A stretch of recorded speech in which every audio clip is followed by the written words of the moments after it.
Côte d'Ivoire. Une bonne nouvelle tombe pour les éléphants.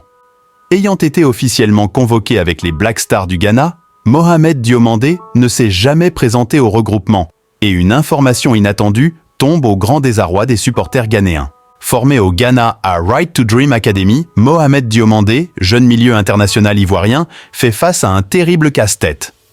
La star des Rangers a toujours voulu porter la tunique des éléphants de la Côte d'Ivoire. International espoir, Mohamed Diomandé rêve plus grand et voudrait bien évidemment rejoindre le groupe d'Emers Faé. Mais face à la concurrence chez les éléphants, surtout au milieu de terrain où Emers Faé n'a Dieu que pour Franck Kessié, Seko Fofana, Ibrahim Sangaré et Jean-Michaël Seri, le sort de Mohamed Diomandé est presque scellé.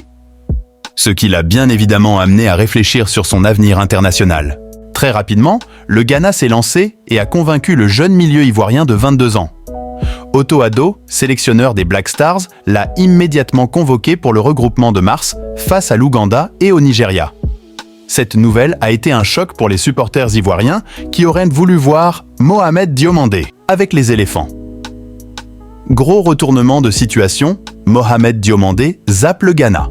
Les choses sont allées très vite après la première convocation de Mohamed Diomandé avec le Ghana. En Côte d'Ivoire, l'indignation a pris la place et les choses n'ont pas tardé à bouger. Selon la presse locale, Mohamed Diomandé, qui avait déjà donné son accord pour rejoindre les Black Stars du Ghana, a finalement fait volte-face. Le milieu de terrain des Rangers aurait reçu l'appel d'un cadre des éléphants qui lui aurait changé d'avis. Mohamed Diomandé Baba avait donné son accord pour rejoindre les Black Stars. Il devrait même les rejoindre à Marrakech aujourd'hui, mais à la dernière minute, après le coup de fil de l'un des cadres de l'équipe nationale, le jeune Ivoirien a voulu revoir sa position et se décider. Voilà pourquoi il n'a pas encore rejoint les Ghanéens au Maroc, alors qu'il avait déjà reçu son billet d'avion pour cette trêve internationale, peut-on lire.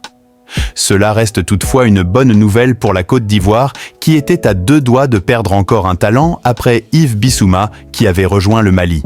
Si la vidéo vous est plu, abonnez-vous et activez la cloche de notification pour ne rater aucune de nos prochaines vidéos. Merci et à bientôt pour plus de contenu.